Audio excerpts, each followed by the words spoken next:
Hi, everyone, and welcome to another episode of Small Town Big Business, a podcast about doing big business in rural Middle America.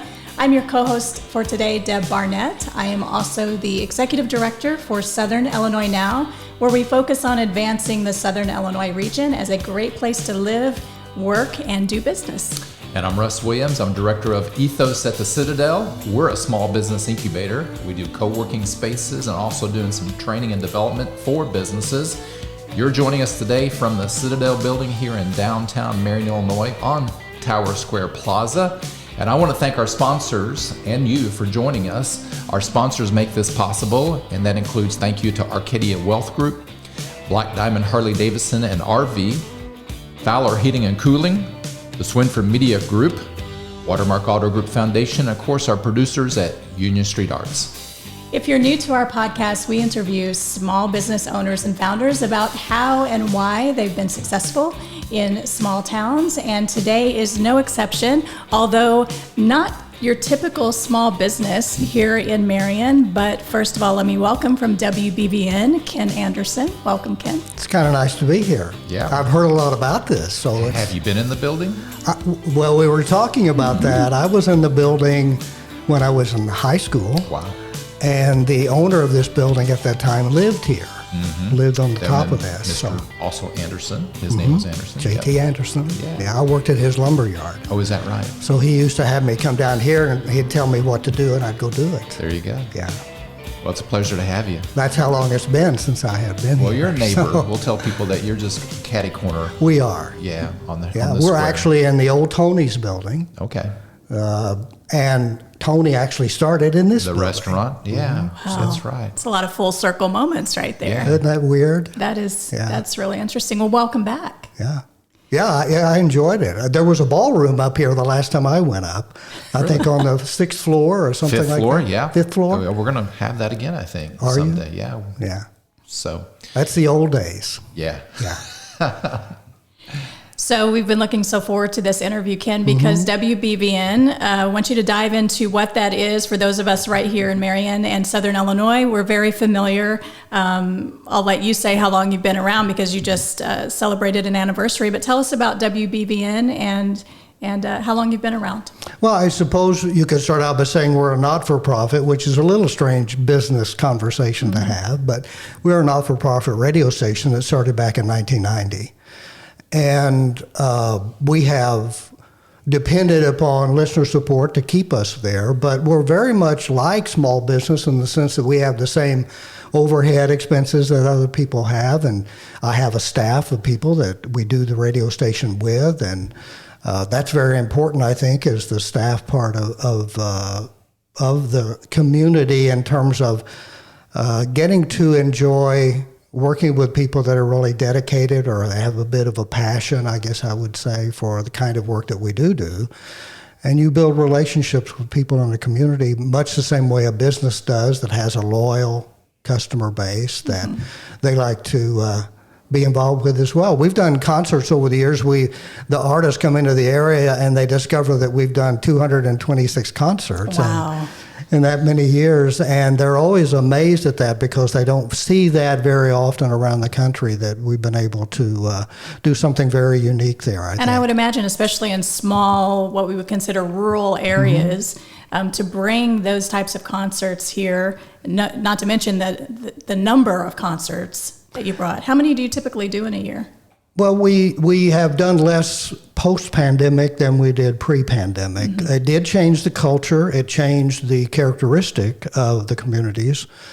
And so we used to do 7 or 8 a year. Now we'd probably do 5 to 7 a year, something like that. Wow. So, but it's been real interesting. You mentioned rural area, and I used to call and try to book concerts, and I would tell them we were from Marion, Illinois, and their comment back to me typically was, "Is that near Chicago?" And so you had to kind of get them to believe that it was worth their time and effort to come down to rural Southern Illinois and do concerts. And then when the artists came here and experienced this community, and it is special, when they came here and did that, we've ended up having 3 artists here 20 times each. And so it's one of those things where once they were exposed to this community, they were addicted to this community. And that's been a real pleasure. I think we've developed many relationships that are really truly relationships and not just business relationships. And that's been fun. You said the radio station started in 1990. Is Yes. that correct? Been in Christian music, contemporary Christian music then? Yes, And we've always been the not-for-profit, and we have a commercial license. Legally, we can sell anything we want to sell. Okay. But we've chosen to be a non-commercial organization. And I used to tease people about that. I wanted to be vulnerable. And what I meant by that is I wanted the people that preferred to have this in their community to get this in their community. And if they ever said, we don't want this anymore, then we would not be, would be vulnerable in the sense that we'd have to leave. Yeah. So that was always part of the process, is that if we serve the community, we felt the community would respond. I think it's the same way if you do a small business selling a hamburger or you do it selling a dress. That if you build a customer base and you build a loyalty base of people, they want to come to you. Yeah. And our radio station being a not-for-profit and being contemporary Christian, then we have a clientele base that they want to come to us. And we've made some wonderful experience out of that possibility of that actually working around here. I had friends that told me when I first started the radio station, and well before I started it, and I said, I'm thinking about doing this particular thing in this particular way. And most of my friends said, no way, don't do that. That's not the time. And the way, I don't know if I should say this or not, but at that moment in 1990, two national ministries had been humiliated, one in prison, one embarrassed. And so there was a national feel that you don't go out and do listener-supported radio in the middle of that environment. Right. And my attitude back to those people that were my friends is, you know what, we need some integrity somewhere. And so let's do something that has integrity. And the pleasure for us is to have done that with integrity for 34 plus years. That's amazing. Ken, let's go back to that time. How did you get started? What were you doing before this? And then why? Well, let's, when I was glad to hear when you asked me to come up, because my brain went back to all the things that were pre-BVN, not during BVN. And that's because I had managed for other owners, 3 or 4 other businesses, and I also had been co-owner or owner of 2 more. So business was something I was very familiar with. And I moved around in it to do 4 and 2. You can do the math and see that every few years, I was experiencing new experiences and doing new things. But I was always in that place. I told a friend of mine one time that I was working for, I said, you know what, I need to let you know I can't stay forever because I feel like I'm going to need to move again, but I can't tell you where I would be moving to. Well, that was when I had the inkling of sharing with people more and doing something other than just going to the office every day, but actually being involved with a process where we were building relationships with people, and the people were the motivator for that. I think helping people, you guys help people all the time, and I think helping people is addictive. Now, you can do it in various different ways. You don't have to just do it in my way.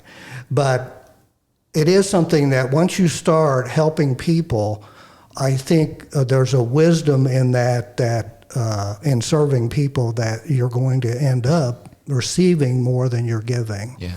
And that is an overpowering thing in my particular experience. Yeah. I know where I ranked in class. Yeah. I know what my education level is. I know what I don't have skills at, which are technology, mechanical, everything I have to do every day. Yeah. And even right now, we are at low power because we have some mechanical failures. And we're working with that and whatever, but I have to depend upon a lot of good people to get me out of that ditch. Yeah. Well, since you mentioned that, we will claim Tara farthing. Both of us will. Yes. Because how long has Tara worked for you? I've lost track of the numbers, but I would say close to 10 years. And she loves doing that. But a year or so ago, we hired her at EThOs too. Yes. So, she's great. Well, I think that... Surround yourself with good people is what I hear you saying. If I were to say what I think the most important thing a business or a ministry in our case can do, you have to have capitalization to start something like this station or any other business. You have to have a pretty good idea. You've got to have something that people are going to be interested in or want. But the most important thing for me has always been staff. I think that if you have a good idea and you have the money to start it, if you don't have the staff to interpret that to people, and I mean that literally like I'm saying, interpret that. In other words, we have 7 or 8, 9 people that work with me at the radio station in various ways. And the way that they contact people, address people, the way that they work inside my building and how they relate to people outside my building is critically important to whether we succeed for 34 years or not. So I've always felt like that it's more important, the most important thing a business startup can do is who you bring into the business to do it with you. And I couldn't do this by myself. I have, I don't know what word to use for my staff, but I just like magic. And that's the wrong word to use, but I'm saying I have people that have come together and everybody's been there 10, 15, 20, 25 years. Yeah. I can't get rid of them. When I say it like that, I say it like that because what I'm saying is they love being there. We love having them there. And that becomes a thing where whether it's a business or a ministry, that I think there's an environment inside the building and I think there's an environment outside the building. That's a wonderful culture you've built. Right. And I think that the inside of the building is wonderful, and the outside of the building to get to do 226 concerts and meet people. We've done as many as 2 concerts in a day. We've had as many as 2,000 people at a time in those environments, and we know a lot of those people by name, and it's a family reunion when we get together like that. So, and the artists feel the same way. The ones that I've mentioned, 3 or 4 artists that have relationships here, and they'll be downstairs here eating, and they'll come over and walk the streets. And one artist got in the middle of a homecoming parade one time. He was riding his bike, and all of a sudden he's in the middle of a parade. So he thought it was for them or for him. For him, yeah. There you go. Yeah, he was thanking people. So I think it's interesting. Earlier you mentioned when artists do come, they see this as they discover that it's such a special place. And we have heard that from other people that have brought in, maybe it's national chains or whatever that might be, that aren't expecting what they experience when they arrive here in Marion or Southern Illinois more broadly. What do you think is so special about it, or what do you think they see that's unique? I guess some people would lump it into a Midwestern attitude, and I think that's different than the coast and the South and the North. I think there is a different and unique blend here. Most of the people that came to this area came out of the other areas and settled into this community and developed their own cultures, and so there's something unique about. I have actually seen so much of it that people have a tendency here to join in. They're very quiet, perhaps. They're very selective until they trust. And then once they trust, they seem to trust you all the way. And, they build up our particular environments with these concerts or the radio station to where it's just friends. And I don't mean that like I'm selling something. I mean that like it's really people that care about us and us caring about them. And I think a lot of the artists that come in here, whether it be secular or Christian artists, pick up on the fact that these people are real, they care, and they are thankful to have someone come in and do the things that they do in this in this community, and the community responds honestly. Mm-hmm. I wish I could play you all of the things that go through my mind when I see what I see about the people that have come to these concerts that we've done or come into my office. And for many, many years, we sold our tickets out of the station. We can't do that anymore because of life has changed. Mm-hmm. But we used to sell them out of the station, and we did that because it was such a nice, warm place to meet everybody that cared about what you were doing. And you built, Elaine Carlton, hi, how you doing, Elaine? Because Elaine buys tickets every time. Mm-hmm. And she used to come into my office all the time. And so that's kind of the thing that I've noticed most about a community is, even talking to my family members that have moved out of this community, they still have a unique characteristic about what they think this community is like. Mm-hmm. And so that's special. I don't know what that is. I know that I've had the pleasure of enjoying it for 35 years. Yeah.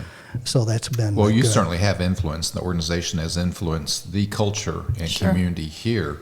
I would say it's vice versa too. Mm-hmm. Is that this community, small town, Midwest, has also influenced the community that you're building. Mm-hmm. Yeah, with the radio station. Yeah, we couldn't do it. 2 artists have actually filmed their DVDs here. Yeah. Why did they do that? Yeah, they recognized because it was dry and warm, and no, it was the audience. Yeah. It was the people. Yeah. The reason that they came and did DVDs here was because of the response they got out of that crowd. Mm-hmm. Yeah. And they actually, we just had a concert a couple of weeks ago, and the artist after the concert said, I needed this. Mm-hmm. Mm-hmm. And I've had that said to me many, many times by many artists, because they travel around the communities around the country, and they will discover that people will come and listen to them, mm-hmm. but they never interact with them. Mm-hmm. This crowd pretty much controls the evening. Mm-hmm. They set the environment. The artist responds to them more than they respond to the artist sometimes. Yeah. We've got a couple of things that happen with a couple of artists that are here often that I'm sitting here grinning right now because I'm thinking of the things that it's like that these people bait these artists in here. Yeah. And then they really love on them. Mm-hmm. And so that's the difference, and that's why it's different with the artist out of Nashville, and why it's different with the community as a whole is that there's a genuineness. And when we first started the radio station and we first did concerts, I had many people come up to me and say, here's what you need to do. You need to do this, this, this, and this. And they'll be successful. And I didn't do any of those. And it wasn't because they weren't correct. I mean, it is appropriate sometimes. It is the thing to do sometimes. And I've done some of it occasionally. But there was no formula for this. There was no anything except a confidence and a trust that I knew the people in this area, and I knew that they would respond in a certain way. Yeah. And so like any business or ministry, when you relate to your customer and you build loyalty with those customers, then you actually are building something that is stable. Yeah. And we do a very vulnerable thing, as I say earlier, but it has been stable all along. It took us 3 years to meet budget. Yeah. That's the reason I said capitalization is important. We did it with the idea that, okay, it's going to cost us something for some period of time. This is going to be the way it's going to work. We're going to give much more than we receive. Mm-hmm. And so we did that, and we invested in that. After 3 years, the last 34 or last 31 of them, we've met budget every year. Mm-hmm. But that is one of those things where it's like, it's somewhat like any business, you've got to build that customer base and those people having confidence in your business or your ministry, and then they're pretty stable to stay with us. Yeah. So, Ken, since 1990, was there any time where you just said, this is not working, or this is too hard on me and hard on family or whatever? That's a good question, and it's a question that's been very private in my life. Yeah. So the way I say it at home, there have been times when I thought, it's like this building. And this building is lit up the bottom floor, the middle floor, the other floor. To me, it felt like the lights were being turned off a floor at a time. I had personnel change maybe. We had some, the pandemic would have been like, hey, this could be critical, and it has been. So there are moments and times when I used to explain to my wife, it's like the lights are being turned off a room at a time, and we're slowly seeing a difference come that maybe that wouldn't be sustained. And then every time, you just keep stepping forward, you just keep going down the road a little further, and it has rebound. When the Civic Center burned, we had done hundreds of concerts there, and we ended up going into the community colleges. We went to Southeastern, we went to Rend Lake, we went to SIU, and did concerts, and we went to one of the churches I mentioned earlier to Debbie, one of the churches in the area actually let us wire in and build a concert venue there so that we could do concerts continually. But that's another place where we were running 1,000 people at a time, concerts, and we were down to 200 by the time the Civic Center was rebuilt, because it just was a moving away from something that had been very strong and stable. The pandemic pretty much did the same thing. It limited confidence people had to gather together. It changed their habits of gathering together. And so we had to be very patient, and I'm still just now seeing a recovery after all this time, to where people are starting to get back into the rhythm of gathering, going to independent events, because they had been weaned away from it so long. They had developed patterns and habits that were totally different than what they had done prior to that. So there have been times when you didn't know about your future. That's for sure. There are times and moments when you're weighing it one way or the other. But I've been a little bit on the goofy side in terms of, boy, if it ended tomorrow, no one would ever be able to tell me that I didn't have the best time in the world doing it. Like I said, doing what we do is addictive. Serving many people at one time in a concert, or serving a community on the radio every day. If you're selling a hamburger, I still think you have relationships with your customer. I still think you have the opportunity to build relationships with your customer. May not be on a first name basis, but I don't know, it could be. If you have maybe the right personnel even, you could get even into some of that. But as I said, we did something at the radio station that I thought was unique. When I first came back out of the military, I was looking for a job, and I got interviewed by a guy by the name of Ron Williams. And Ron Williams later became the mayor of Murfreesboro, and he was well liked over there and was a successful mayor. And Ron interviewed me and hired me to manage a business. I had no business management experience. And I often thought, well, why did he do that? Because he made my assistant manager a guy that had 15, 20 years experience. And I never could figure out how that happened. And then when I started hiring people, I thought, that's what he did. He listened to the conversation that we had. He listened to maybe my characteristics, my character, my passion, or my whatever, but he wasn't looking for experience. Sometimes I think when you hire by experience, you hire habits.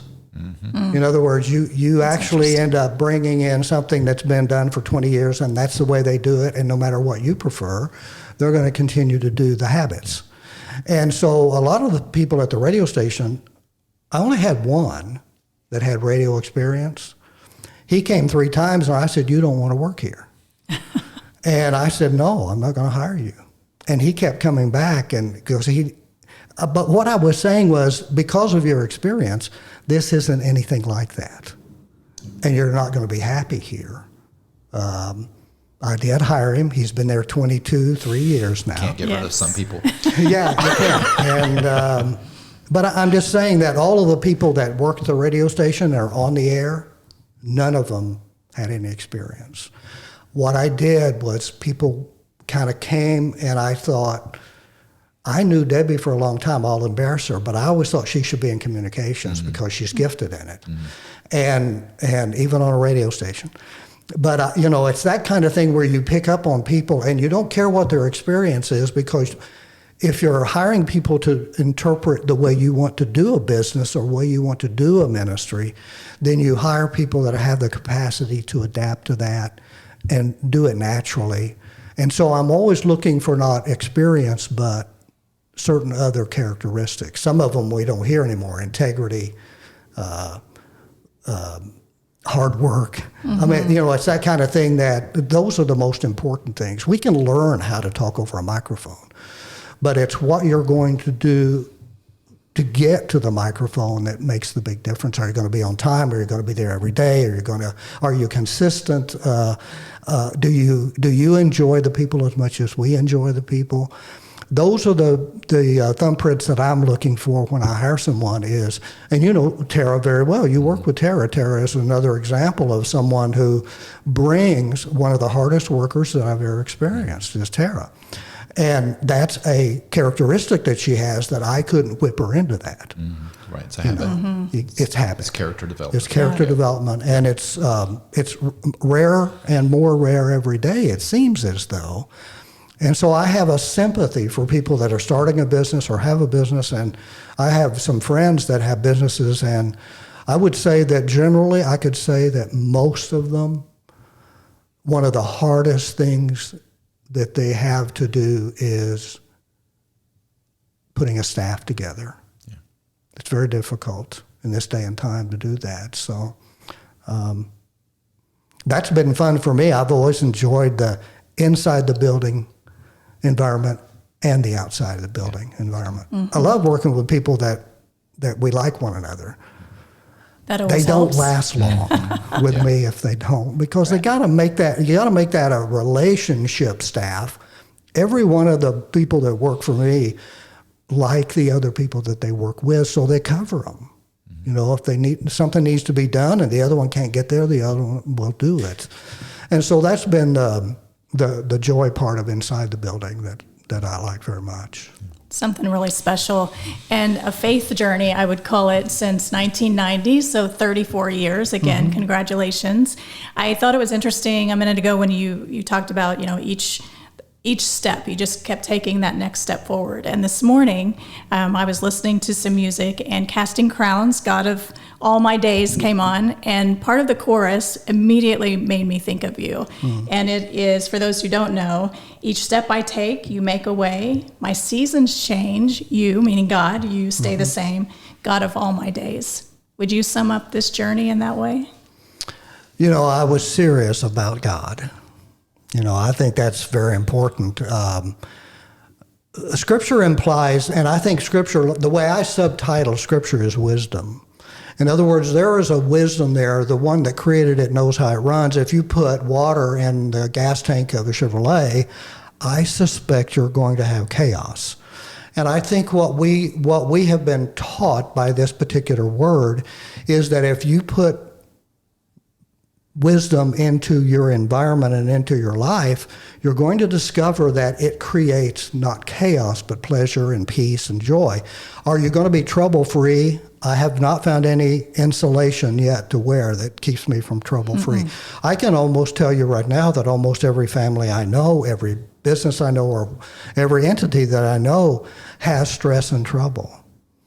And so we're not kept away from that. We do have to deal with those types of things, but wisdom also tells us how to deal with them. And so that song or many songs that are on there have to do with sharing a wisdom that makes your life more pleasurable and more safe and more interesting in the middle of trouble. My wife, as you know, was paralyzed for let's call it 6 or 7 months, she was paralyzed. And so we went through that process of having a confidence and all. It wasn't pleasurable. But I used to go to dinner with friends and they'd say, how can you be so calm? And the reason we were calm is because we felt like that we were, the way I used to say it is that we were not, it wasn't Jane and I, it was three of us that were always present. And so I think we try, as the radio station does through its music or whatever, we try to encourage people to realize that they're not alone in the process, and that the process may be terrible at the moment. My wife, she quit breathing 3 times, and she except for the rare and unique moments when things just seem to happen well in the middle of the terror, she would never have made that.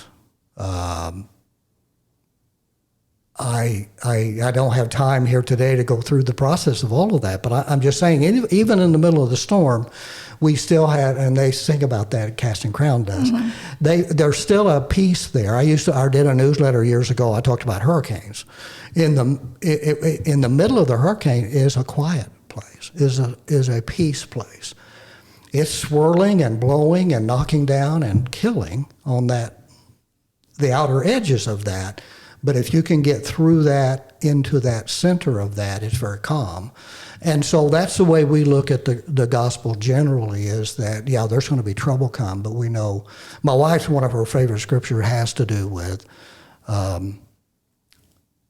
be of good cheer. And, that I think the wisdom says that, I can't pull it up right now for some reason, I can't get the scripture I want, but there will be trouble, but I have overcome that. And I think that's the opportunity we have to step into it.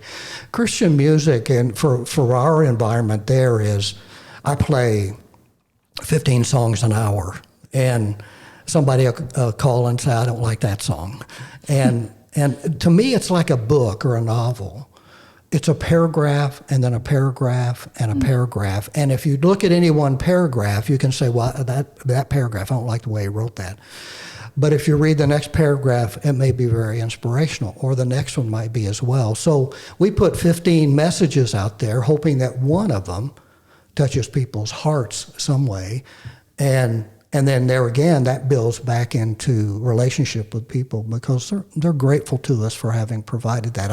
I wish I could share how much we've experienced from people whose lives have been changed. I mean, I've got people that are out on tractors plowing, and their life's not the same because they're listening to the radio at the same time. So, and you mentioned Jane's story. I believe you've told that story, the two of you, and I think that's on your website. It is. As well, and that website is? It's WBVN.org. We're going to have a new one next week, I think, but it's still there. And then each one of the people that work for us on the air, we all did audio testimonies. We did them because we've used them during our fundraising, but they'll be on that particular website. Every person that's on that radio that's encouraging you today, they've all had crisis. They've all had trouble where that faith had to be there for them to get through it. Now, I'm talking about cancers. I'm talking about, I won't name the disease, but a disease in another one. And so those would be available to listen to as well, because we all have had bad situations and still have a strong confidence. And most of the confidence comes from the opportunities I said earlier. It's addictive to share with people. I think it's addictive. If you rescue somebody from a pond that's drowning, there is a joy in that's not like anything you could buy at Walmart to give you joy, or maybe a new car. Mm-hmm. It's something that we as people, we hope to get to run into, we hope to get to experience someday, because once you've experienced once, I was a lifeguard at the swimming pool when I was in college or in high school, and I had a chance 2 or 3 times to bring people back. I had one guy unconscious on the bottom. Mm-hmm. We had at that time They used to swim in the 11 foot the last 30 minutes and no diving. And so he was down there with a goggle, and I could watch him, and I watched him, and I watched him, and I watched him, and I watched him. And he never did anything. And so I went in and got him out of there. But he had passed out under there. Wow. But that moment, there was a real pleasure in serving people or experiencing that. I think a business can be the same way. I think a ministry does that. But I want to do work that there's pleasure in it for me, but it also gives pleasure to other people. Those are the fun kind, whether it's, I've often thought it'd be fun to have a restaurant, because I knew that in the old days, some of them I knew that owned them that I was friends with, they got a big kick out of just milling around with people and serving people and talking to people. And I think that's what keeps people coming back. It builds that loyalty. People feel a part of something. The connection. And it's like anything else. You know the false ones and the real ones. And that's the reason I think your employees are critically important, because if you just got them going out and doing rote things to influence that, it's one thing. But if you've got people going out that really care about people, then they'll kind of figure out how to do that in the middle of your business, in the middle of your ministry. And so I've had the pleasure of experiencing that. Let's talk about you and your strengths. This might be embarrassing because you are talking about everyone else that surrounds you, which is great. You mentioned that Debbie's a great communicator, and she is, but you are probably the best communicator that we've had in this podcast for 3 years now. So that is embarrassing. So did you have those basic skills before you entered this profession? I don't have any skills for that. I'm in radio, and I don't know how to run it. I have the technology demand on me that I don't have expertise for. I have no aptitude for much of what I do. The way I used to have fun with it is Paul was sent to the Gentiles, but he was the chief Jew. I am in radio, a non-communicator, an introvert, but I'm sent in communication. So the reason that works for me is I depend on something for it. In other words, if you call me and ask me to come by today, I depend on the idea that I will just honestly do what I can do through whatever opportunity I have to share what I think about what's important in life. And so I lack a lot of the communication skills that so many people have naturally. If you talk to my family, you talk to my friends, I'm very quiet as a rule, but because of the responsibility I've been given to care and share about with people, then my confidence comes from, I don't want to be trite, but from him rather than me. So, it's one of those things where I just did a newsletter recently, and the title of the newsletter is I Didn't Know. And what I was saying in that pretty much was, I didn't know that I knew that. Because so much of when I write a newsletter, I usually write them to me, because I didn't know that I knew that. In other words, my wife won't let me ever explain what I've said before many times about that, but if you've got a draw on you, then that stuff comes out. It flows out. It's my illustration is one she tells me not to use, so I can't use it. But it has to do. Now I'm so curious. It has to do with mothers and new babies. Gotcha. Okay, there is a natural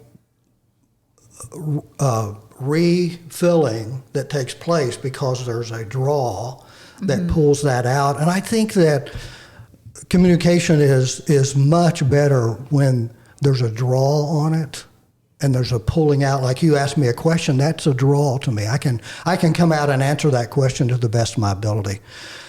If I'm going to speak, we're in trouble because I need the draw. And so that's what the radio station has provided an opportunity. People have pulled on us to bring them a message, bring them an attitude, bring them an opportunity. And they've done that, and that's caused us to be able to do it. It's like I said, it's addictive. Once you have people that care about you, it's very difficult for you not to care about them.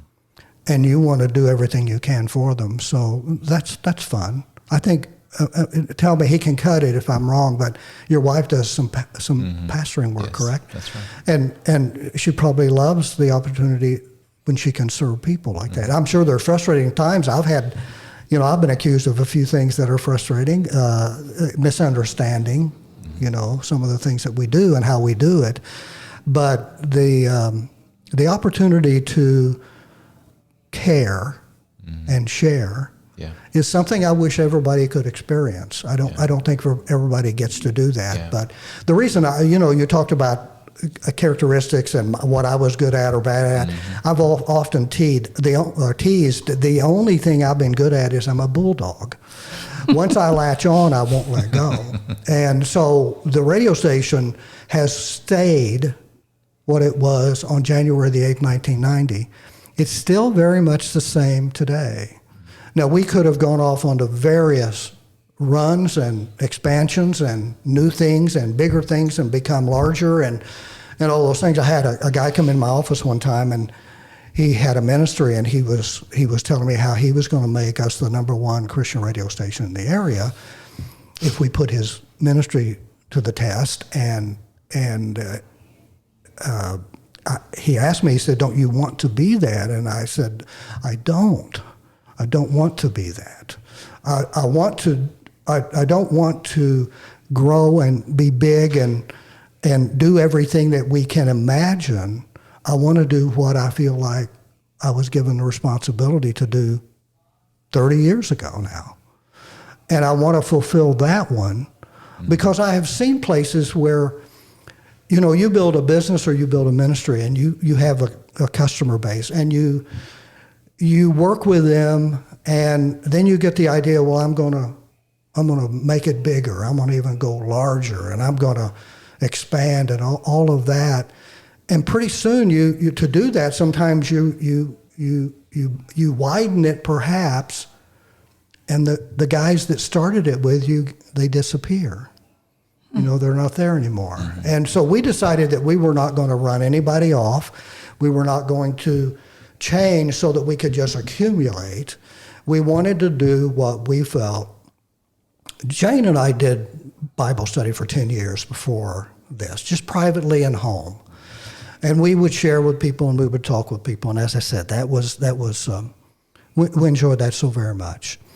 I never expected to have a radio station that covered a 60-mile radius and talk to people every day, all day long, like we did to 10 people in the living room.